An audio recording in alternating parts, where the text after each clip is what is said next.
बिस्मिल्लाहिर्रहमानिर्रहीम। अस्सलाम वालेकुम नाज़रीन, मैं अहमद फ़वाद हूँ और आप मेरा यूट्यूब चैनल देख रहे हैं।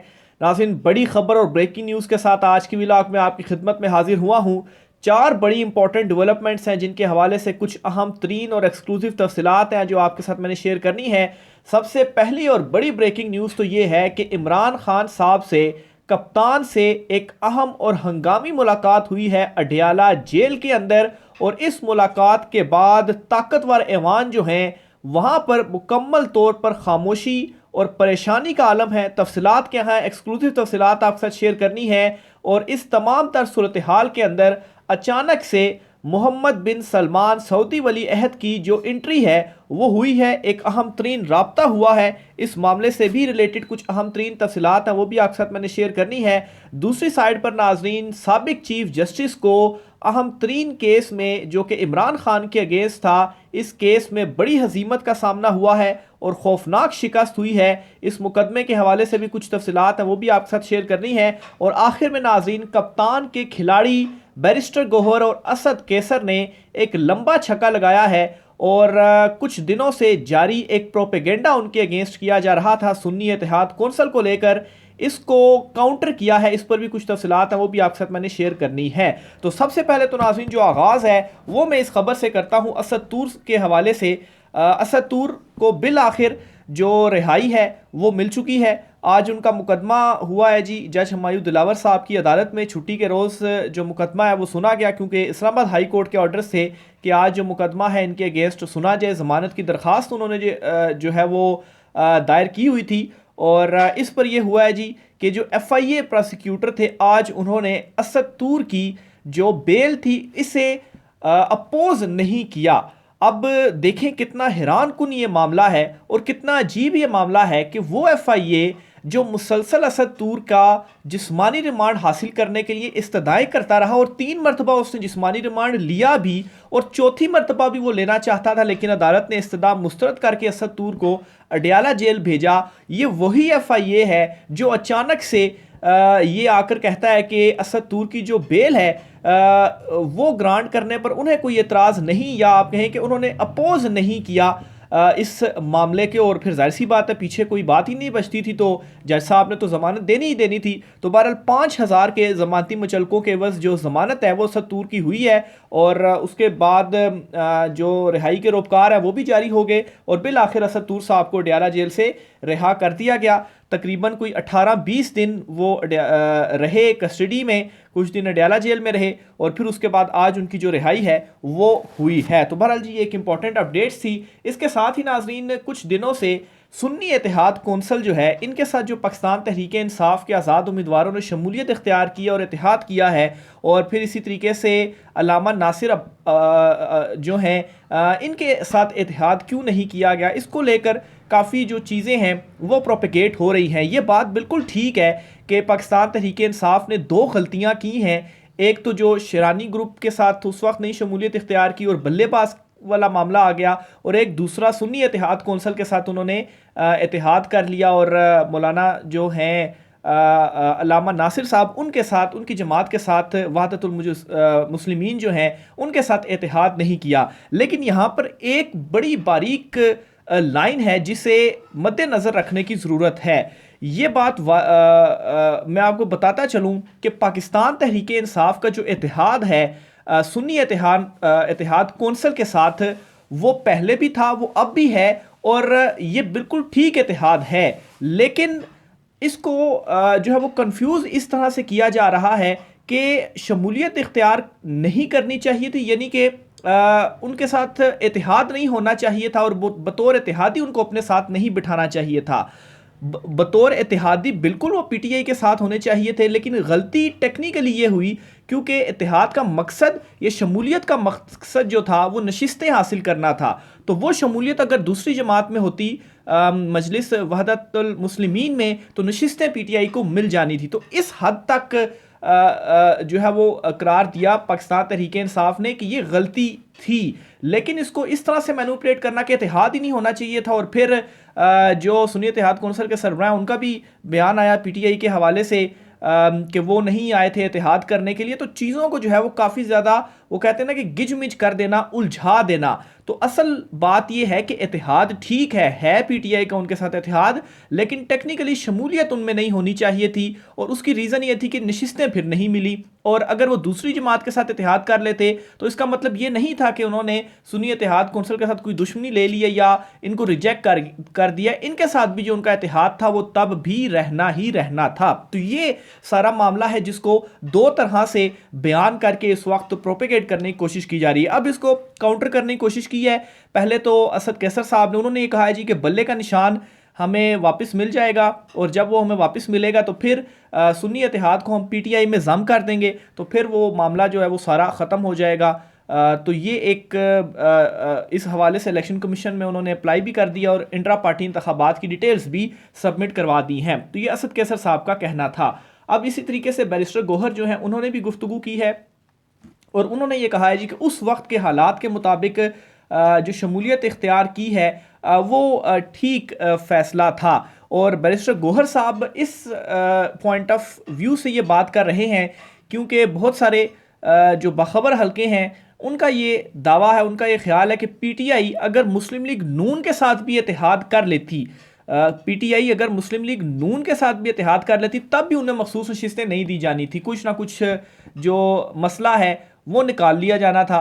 तो मुस्लिम लीग नून के साथ इत्तेहाद ऐसे कि सुन्नी इत्तेहाद कौंसिल में शामिल होकर फिर नून लीग के साथ इत्तेहाद करके हुकूमत बनाना, तो फिर जाहिर सी बात है पीटीआई को अलहदा से नशिस्तें मिलनी थी। ये नहीं कि नून लीग के अंदर सारे शामिल हो जाएं तो फिर तो मखसूस नशिस्तें नून लीग के पास चली जाती। तो बहरहाल जी ये इस पॉइंट ऑफ व्यू से इनका ये कहना था। तो अगर जिस तरीके से आप देखें कि पीटीआई जो क्लेम भी करती है फॉर्म 47(5) भी जो इनके पास मौजूद है, 2/3 अक्सरियत तो इनके पास है, लेकिन फिर भी दूसरी नून लीग को जो है वो बहुत सारी नशिस्तें फॉर्म 47 के तहत मुबैना तौर पर धांधली के ज़रिए दी गई। तो मखसूस नशिस्तों का भी अगर तय था तो फिर जाहिर सी बात है जो कुछ भी होना था तो उनको मिल जाती। लेकिन पीटीआई के अंदर इख्तलाफात और लड़ाई झगड़ा बढ़ाने के लिए इस तरह की जो चीज़ें हैं, जाहिर सी बात है जो अपोजिट है आपके वो इस सिचुएशन से फ़ायदा उठाते हैं और चीज़ों को मैनिपुलेट करने की कोशिश करते हैं। बहरहाल बहुत सारे मामलात पर इमरान खान साहब से धोखा हुआ है, इस बात से भी आंखें बंद नहीं की जा सकती। ये बात भी अपनी जगह पर है, लेकिन आपसी लड़ाइयाँ कराकर और मामलात को मज़ीद बिगाड़ना तो इस प्रोपेगेंडे में नहीं आना चाहिए। इमरान खान साहब ने आज जेल में कुछ गुफ्तगू भी की है जी। 190 मिलियन पाउंड केस जो है उस केस की समाअत थी, बुशरा बीबी भी उस केस में आज अडयाला जेल में ले जाया गया। तो बहरहाल इमरान खान साहब ने कुछ गुफ्तगू की और इमरान खान साहब की जानिब से ये बताया गया जी कि जब वो अटक जेल में थे तो उन्हें कैसे ज़मीन पर सुलाया गया, वो ज़मीन पर वो सोए और वहाँ पर कीड़े वगैरह भी थे। तो फर्स्ट टाइम इमरान खान साहब ने कुछ इंकशाफात किए हैं और ये कहा है जी कि पीटीआई में बहुत सारे लोगों को वो वापस ले लेंगे, ख़ास तौर पर जिनके ऊपर जो तशद्दुद वगैरह हुआ और उन्होंने छोड़ दिया तो उनके हवाले से सोचा जाएगा, उन्हें वापस ले लिया जाएगा। और फिर इमरान खान साहब ने शेख रशीद के हवाले से भी कहा कि शेख रशीद जो हैं उनके हवाले से इमरान खान साहब की जानिब से कहा गया कि सवाल उनसे पूछा गया कि शेख रशीद आपको छोड़ गए हैं, इस पर क्या कहेंगे। इसके जवाब में इमरान खान साहब ने कहा कि शेख रशीद का जो शुगल है वो हम मिस करेंगे। शेख रशीद का शुगल मिस करेंगे से अब मुराद ये है कि शेख साहब को वापस नहीं लेना, इसीलिए मिस करेंगे। अगर उन्होंने वापस ले लेना है तो फिर तो मिस नहीं किया जाएगा। लेकिन ये एक दबे लफ्ज़ों में अहम जो पैगाम था वो दे दिया खान साहब ने। इसके अलावा उन्होंने मज़ीद ये भी कहा कि 18 माह के दौरान मुल्क पर रिकॉर्ड कर्जा चढ़ाया गया। निगरान हुकूमत जो है वो तसव्वुर को मुकम्मल उन्होंने जो है वो एकोनमी को और चीज़ों को तबाह कर दिया। फिर इसके अलावा इलेक्शन कमीशन, नून लीग और बाकी इदारे मिले हुए हैं, हमें अब इन पर एतमाद नहीं है। IMF से कर्ज लेने से पहले मुल्क में सियासी इस्तेहकाम ज़रूरी है। सियासी इस्तेहकाम तभी होगा जब जो है वो माशी इस्तेहकाम होगा और अवाम का जो चोरी होने वाला मैंडेट है वो वापस किया जाएगा। तो ये कुछ अहम तरीन गुफ्तगू थी जी जो इमरान खान साहब ने अडयाला जेल में आज केस की समाअत के दौरान सहाफ़ियों से की है।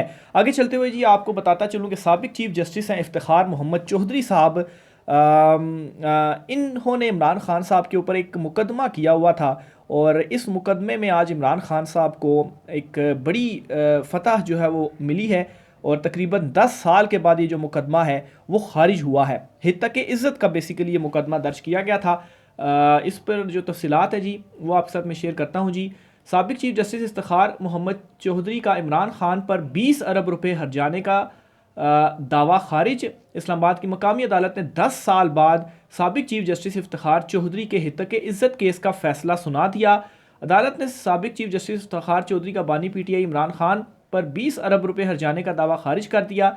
2013 के इंतखाबात में धांधली के इल्ज़ाम पर जनवरी 2015 में इफ्तिखार चौधरी ने इमरान खान के खिलाफ दावा दायर किया था। हितक इज़्ज़त के दावे में कहा गया था कि इमरान खान ने अदलिया के खिलाफ बेबुनियाद और मन घड़त इल्ज़ामात लगाए।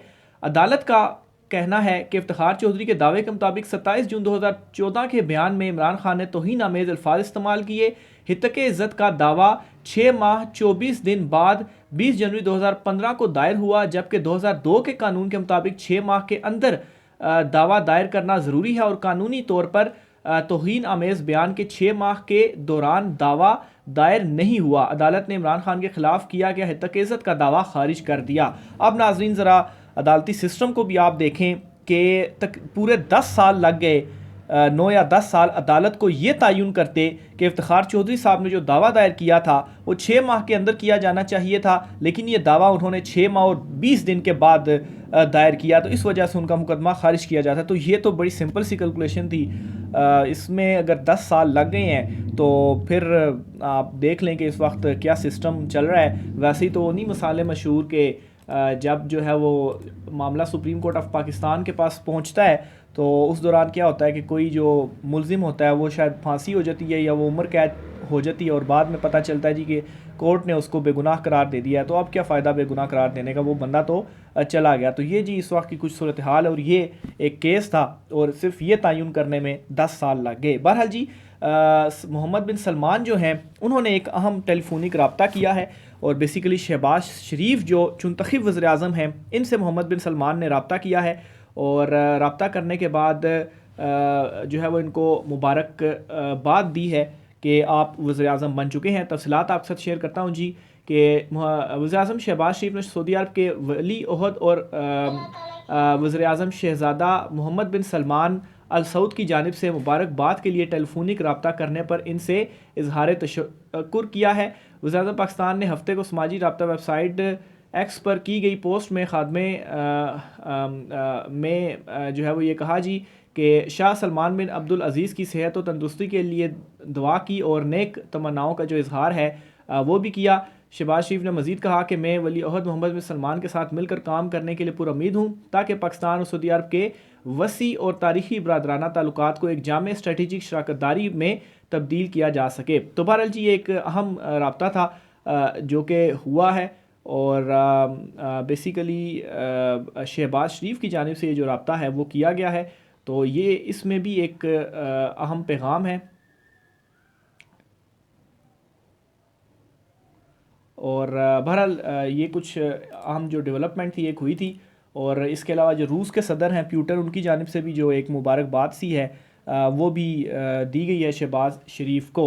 अच्छा आगे चलते हुए जी अडयाला जेल में मुलाकात के हवाले से बताता चलूँ जी कि वज़ीर आला खैबर पख्तूनख्वा जो हैं अली अमीन गंडापुर इन्होंने मुलाकात की है आज इमरान खान साहब से। इसमें मैं एक वाज़े करता चलूँ एक बात कि आज ही अली अमीन गंडापुर ने इस्लामाबाद हाई कोर्ट में दरख्वास्त दायर की थी कि उन्हें इमरान खान साहब से मुलाकात करने दी जाए और कुछ दिन पहले पंजाब हुकूमत ने जो है वो रोका था जी अली अमीन गंडापुर को जी के मसाइल हैं, सिक्योरिटी अलर्ट थ्रेट ये वो मामले हैं तो मुलाकात वगैरह नहीं हो सकती। लेकिन कुछ दिन पहले वो नोटिफिकेशन जारी होना और फिर उसके बाद आज ही इस्लामाबाद हाई कोर्ट में दरख्वास्त दायर किए जाना अली अमीन गंडापुर का मुलाकात के लिए और अभी वो दरख्वास्त मुकर्रर भी नहीं हुई और अचानक से अली अमीन गंडापुर पहुंच गए अडयाला जेल मुलाकात के लिए। तो ये अचानक से उन्हें इजाज़त जो है वो कैसे मिल गई। अब नाज़रीन थोड़ी सी आपने कड़ियों को मिलाना है।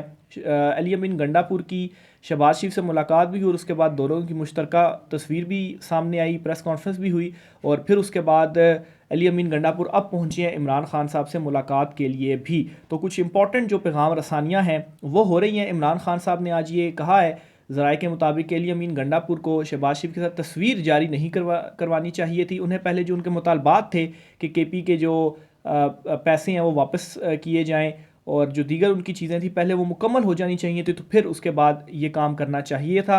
लेकिन खैर 30 मिनट ये जो है वो मुलाकात जारी रही और अली अमीन गंडापुर जो है वो बग़ैर सरकारी प्रोटोकॉल अडयाला जेल में पहुँचे और जो सियासी और सारी सूरत हाल है इस पर जो गुफ्तगू है वो की गई है। तो ये नाज़रीन आज की कुछ अहम तरीन तफसीलात थी। एक बड़ा इंटरेस्टिंग सा फ़ैसला भी सामने आया है, वो भी आपके साथ मैं शेयर करता हूँ जी, कि पहली बीवी की इजाज़त के बगैर दूसरी शादी करने पर 7 माह कैद और 5 लाख रुपए जुर्माना जो है वो एक शहरी को आयद किया गया है। तो आप में से भी जो नाज़रीन अगर दूसरी शादी कर रहे हैं तो पहली जो बेगम है उससे इजाज़त लाजमी ले लेनी, तो आपको भी कैद और जो जुर्माना है वो लग सकता है। इजहार कीजिएगा राय का, इजाज़त दीजिए, अल्लाह हाफ़िज़।